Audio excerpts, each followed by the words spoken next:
Taste the Daily. Krishnagiri மாவட்டம் போச்சம்பள்ளி அருகே பள்ளி கழிப்பறையில் வைத்து 8ஆம் வகுப்பு மாணவியை ஆசிரியர்கள் 3 பேர் கொடூரமாக பாலியல் வன்கொடுமை செய்த நெஞ்சை உழுக்கும் பயங்கரம் அரங்கேறியுள்ளது.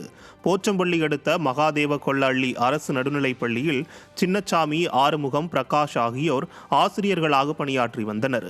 மாணவர்களுக்கு நல்லதொரு கல்வியை போதித்து அவர்களது வாழ்வில் வழிகாட்டியாக இருக்க வேண்டிய இந்த மூவரும் தங்கள் இச்சைக்காக பள்ளியில் பயிலும் 8ஆம் வகுப்பு மாணவியான 13 வயது சிறுமியை பள்ளி கழிவறையில் வைத்து அவரது வாயை பொத்தி பாலியல் வன்கொடுமைக்கு ஆளாக்கி அவரின் வாழ்வை சிதைத்துள்ளனர்.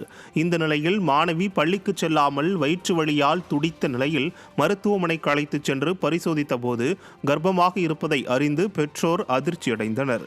இதையடுத்து சிறுமிக்கு கருக்கலைப்பு செய்யப்பட்ட நிலையில் மாணவிக்கு நேர்ந்த அநீதி குறித்து அவரது பெற்றோர் பள்ளி தலைமை ஆசிரியரிடம் கூறியதை அடுத்து போலீசில் புகார் அளிக்கப்பட்டது. புகாரை பெற்றுக்கொண்டு வழக்கு பதிவு செய்தும் 3 நாட்களாக நடவடிக்கை எடுக்காமல் காவல்துறை அலட்சியம் காட்டி வந்ததை கண்டித்து மாணவியின் குடும்பத்தினரும் நூற்றுக்கணக்கான பொதுமக்களும் பள்ளியை முற்றுகையிட்டு போராட்டம் நடத்தியதை அடுத்து 3 ஆசிரியர்களும் பிடிபட்டனர். பின்னர் ஆசிரியர்களை பொதுமக்கள் நைய புடைத்தனர். தமிழகத்தில் நாள்தோறும் பாலியல் அத்துமீறல்கள் அதிகரித்து தமிழகமே தலைகுனிந்து வரும் நிலையில் நிர்வாகத்திறனற்ற ஸ்டாலின் அரசு கண்ணை மூடிக்கொண்டு தலை நிமிரும் தமிழகம் என வெற்றி விளம்பரம் தேடிக்கொள்வது மக்களை கடும் மன உளைச்சலுக்கு ஆளாக்கியுள்ளது.